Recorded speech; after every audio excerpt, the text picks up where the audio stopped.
dans Five and a Feather, en l'occurrence surtout Storyteller dont tu parlais tout à l'heure, c'est l'histoire d'une chamane, dont j'ai rêvé d'ailleurs. Je crois qu'il faut plusieurs étapes avant de devenir une chamane.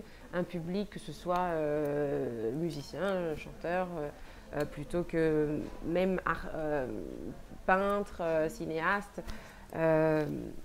D'une façon ou d'une autre, dès lors qu'ils racontent quelque chose et que quelqu'un les écoute, c'est une forme de thérapie. Après, ça dépend bien sûr de ce qu'on va voir, ce qu'on aime, etc. Mais je considère que ça peut devenir un baume pour l'âme, ce qui peut réparer, qui peut guérir.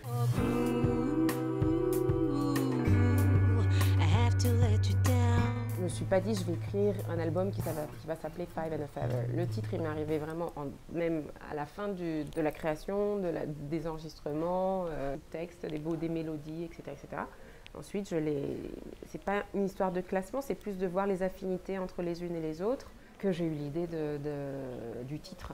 Mais ça n'a pas été difficile, mais ça a pris du temps. Et je me sentais prête avec les bonnes chansons pour pouvoir les présenter à Pascal Danaé, qui m'a présenté ensuite Jean Lamotte.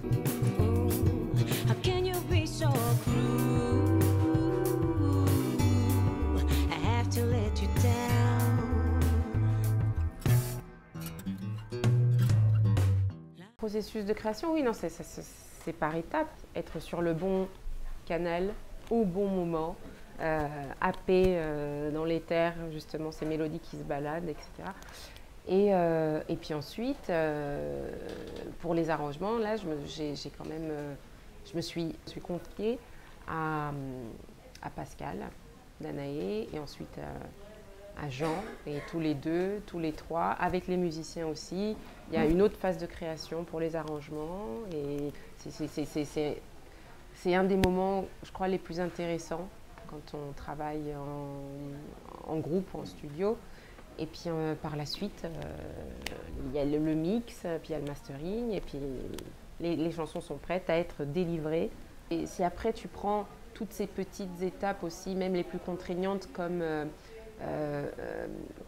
stimulant, voilà, comme quelque chose qui te donne de l'énergie en plus, et tu prends le bon de ces choses-là, ça devient beaucoup plus facile. Et j'ai bien sûr une idée de ce que peut être un bon album, mais après ça peut changer d'une personne à l'autre, bien sûr. C'est ce que je chante, c'est ce que ardemment je défends, le respect. Le respect et l'amour avec un grand A.